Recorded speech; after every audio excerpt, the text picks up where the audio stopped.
Notre invité du jour, Humanator, une société de consultants qui aide les équipes dirigeantes à reformater leur culture d'entreprise pour replacer l'humain et l'éthique au cœur du système. Avec nous ce matin, sa fondatrice, Rina Marceau, bonjour. Bonjour. Alors présentez-nous brièvement votre activité, sa particularité. Alors, je travaille à une transformation en profondeur des cultures d'entreprise et du leadership.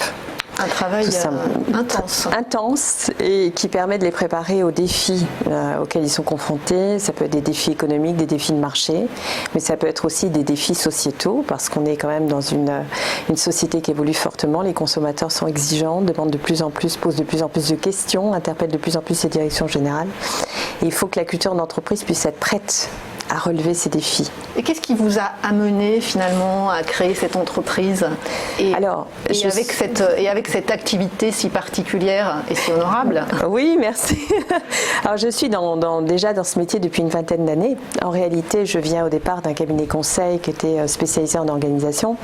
Et puis j'ai constaté que la performance, c'est quelque chose de fabuleux, mais quand elle se fait au détriment de l'humain, et c'est ce qu'on commence à voir de plus en plus dans les entreprises, énormément de pression, énormément de tension, énormément d'urgence, énormément de fonctionnement en mode délétère. Et quand on voit ça, eh bien j'ai eu envie de me spécialiser dans une approche qui conjugue performance et qualité de l'humain. Et alors, à quel besoin, ou plus précisément, à quelle demande répondez-vous aujourd'hui au sein des entreprises? Alors, en général, la demande est une demande souvent en lien avec une exigence. Donc, ils disent, voilà, on a besoin absolument de booster les résultats, on a un changement à introduire, on a vraiment un changement de mentalité à mettre en place et on a une inertie au changement et une résistance au changement colossale dans l'organisation. On a besoin d'aide pour que ça puisse se mettre en place beaucoup plus rapidement. On peut avoir également des constats de poche en quelque sorte dans les entreprises de stress, de souffrance au travail, etc. qui amènent les gens à dire il faudrait qu'on travaille là-dessus parce qu'on veut éviter de se retrouver dans des situations comme on peut voir dans certains grands groupes, hélas aujourd'hui, qui font la une de la presse avec des problématiques de burn-out, de souffrance au travail, etc. Donc les entreprises ont envie de prévenir ça, elles n'ont pas envie de tomber dans ce genre de piège. Donc j'interviens à la fois pour soigner et embarquer vers une autre dynamique. Alors la première remarque qui me vient à l'esprit, c'est que finalement, si j'écoute ce que vous me dites, est-ce que les patrons d'hier ne sont pas forcément ceux qui conviennent aujourd'hui? S'il faut changer toute cette culture d'entreprise, est-ce que alors c'est évidemment un raccourci un peu facile, mais est-ce que la solution c'est pas de changer simplement les équipes dirigeantes? Alors quand j'ai certains managers en formation, ils me disent changeons équipe dirigeante et tout ira mieux. Voilà. Non, mais alors ce n'est pas le pari que je fais. Le pari que je fais, c'est que l'équipe dirigeante a toute l'intelligence, comme les managers, de pouvoir se repositionner.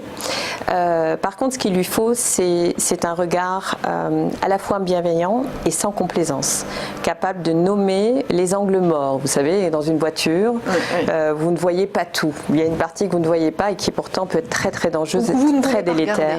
Vous ne voulez pas regarder. Il y a les deux cas de figure. Il y a ah bon, je ne prenais pas la mesure de ce que ça engendrait, et puis il y a j'ai pas envie de le voir alors que ça fait un moment qu'on me le dit. Et donc quand les dirigeants sont d'accord pour pouvoir recevoir un effet miroir et commencer à transformer les cultures managériales avec des repères beaucoup plus qualitatifs, alors on arrive à du changement. Et ça, c'est vraiment un grand plaisir. Et alors, qui sont vos clients aujourd'hui? Est-ce qu'on peut avoir une idée? Est-ce qu'il y a des secteurs de prédilection, des tailles d'entreprise? Alors, les tailles, j'ai envie de dire, ça va de la moyenne entreprise au grand groupe. Alors, un grand groupe, pour l'instant, je ne suis pas sur des perspectives de COMEX, mais je travaille avec des comités de direction de grosses parties de branches, en quelque sorte, de ces grands groupes.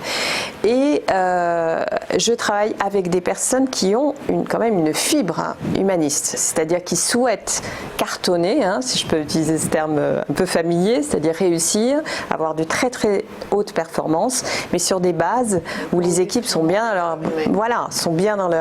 dans leur poste, s'épanouissent et donnent le meilleur d'elles-mêmes. Mais c'est rassurant d'entendre ça, qu'effectivement il y a des équipes dirigeantes qui sont dans cette optique. Ah ben oui. Et alors concrètement, quelles solutions leur apportez-vous? Est-ce que vous pouvez nous citer 2-3 cas pratiques Tout à fait. Alors, je commence déjà par une écoute très profonde, très approfondie des enjeux de l'équipe dirigeante. Tout simplement parce que chaque entreprise est confrontée à une situation très très spécifique, concurrentielle, de marché. Il peut y avoir des dictates des fonds de pension, on en parlait tout à l'heure. Il peut y avoir des enjeux de survie d'entreprise. Donc la première chose, c'est d'écouter ce qu'elles vivent et d'écouter leurs difficultés et d'écouter leurs enjeux de changement. Et de les traduire ensuite en enjeux culturels. Parce que si on doit passer d'une entreprise un petit peu, voilà, avec un fonctionnement un peu à l'ancienne et une entreprise très réactive, très active, très agile, etc., ben, il va y avoir un sacré changement de mentalité à mettre en place dans l'entreprise. Et donc, je traduis ça... Sans qu'il y ait de la casse ? Sans qu'il y ait de la casse. Parce que c'est ça l'objectif. Sans qu'il y ait de la casse. Or, aujourd'hui, ce qui se passe, c'est que les entreprises sont confrontées à des cycles très courts. Ils ont peu de temps pour mettre en place les changements. Les dirigeants... Avant, c'était par exemple 5 ans. Ah oui. C'est combien de temps ? Ah oui, on peut avoir 5 ans. Maintenant, on peut avoir 6 mois. On peut avoir 3 mois. Et du coup, ce qui se passe, c'est que les dirigeants font avec les moyens du bord. Ils constatent qu'il y a une résistance. Ils passent en force. Et ça devient pressurisé. Ça devient un peu brutal. Il y a des tensions. Il y a des conflits. Il y a du surengagement d'un côté de certains. Il y a du sous-engagement de l'autre. Et on se retrouve avec une sorte de coupure. Et cette coupure est délétère.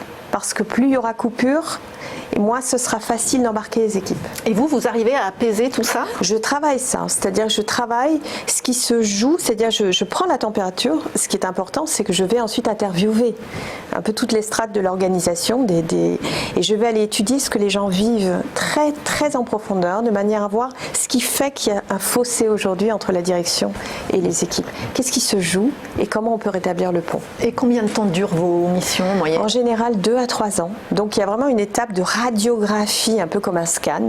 Et après, je construis une approche. Avant, finalement, qu'arrive le changement. Alors, on peut être sur une phase de crise. On peut être dans un contexte où ça va mal, où il y a un manque d'adhésion des équipes, où on a peu de temps pour redresser la barre. Je sais faire aussi, et c'est un plaisir de le faire avec mes consultants, parce que on prend les choses autrement. Mais si vous voulez, le principe, c'est de monter un processus qui ne soit pas du prêt-à-porter, absolument pas, qui s'appuie sur le vécu, la réalité de cette entreprise qui a un ADN, qui a une identité, qui a des valeurs fortes. Sur mesure, finalement. Et puis des limites. Et on travaille ces limites de manière à les lever.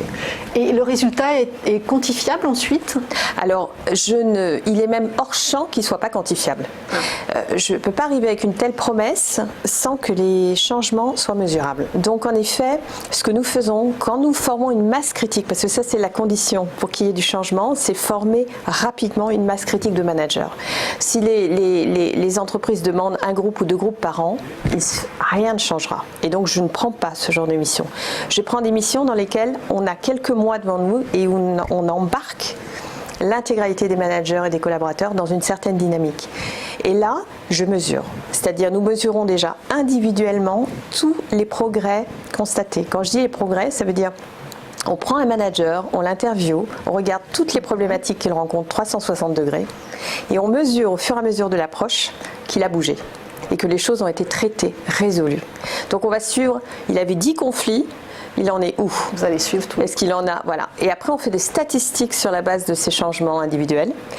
Et on mesure à 6 mois, à 2 ans. Donc, il y a quelques chiffres qui certainement apparaîtront dans lesquels vous voyez qu'il y a 90 à 95% des managers qui constatent un changement durable dans un certain nombre de choses. Et notamment l'équilibre de vie pro-perso, puisque c'est quand même un des sujets majeurs aujourd'hui des engagements des managers qui est je ne m'y retrouve plus dans mon équipe de vie et voilà. Est-ce que c'est ça qui vous différencie de vos concurrents ? Ce qui me différencie, c'est de travailler en profondeur sur ce qui se passe, vraiment, et pas de plaquer un cosmétique sur quelque chose qui n'a pas bougé. Voilà. Alors, je ne dis pas que tout le monde fait du cosmétique, mais en tout cas, j'ai une approche assez radar, assez scanner, et je travaille vraiment sur ce qui se joue dans l'entreprise vraiment. Et puisqu'on est entre nous toutes les deux là sur ce plateau, est-ce que la féminisation des équipes dirigeantes peut apporter une solution à la problématique actuelle des entreprises Alors, bien sûr, on a tout à gagner à avoir des femmes dans les comités de direction. Avis aux entendeurs, l'approche, voilà, et l'approche qui consiste à faire un quota minimum exigé pour y arriver me paraît très saine, parce qu'en effet, là, je peux me permettre de parler de la consanguinité n'est jamais très bonne, que ce soit d'avoir des personnes uniquement d'une même école d'origine, voilà, d'un même genre ou d'une même culture. Il faut pouvoir s'enrichir. Par contre, l'empathie, parce que c'est souvent ce qu'on leur attribue aux femmes quand elles arrivent au CODIR, n'est pas l'exclusivité de la femme, et il y a même certaines femmes qui sont moins empathiques que certains hommes. Donc j'éviterais les grands amalgames du type les femmes sont empathiques et les hommes sont plutôt des décisionnaires réalistes. Non, juste pour dire que la mixité est finalement mais la solution. Mixité est nécessaire, voilà. Et juste une dernière question très vite sur les questions éthiques. Est-ce que vous ressentez une vraie prise de conscience de la part des dirigeants d'entreprises françaises aujourd'hui ? Ils sont, on va dire, de par l'exigence de plus en plus forte des consommateurs, ils sont en situation de se poser des questions et de revisiter leurs offres. On le voit dans tous les secteurs. Pour l'instant, j'entends encore beaucoup de discours il y a une différence assez importante entre le discours et la réalité de ce qu'ils produisent, mais il y a quand même une conscience qui augmente, et heureusement, parce que quand on voit les enjeux qui sont les nôtres aujourd'hui, on a quand même intérêt à se remuer un petit peu. Ah, le meilleur reste à venir, donc. Merci beaucoup, Rina Marceau. Je le rappelle, vous êtes fondatrice de Human at Heart.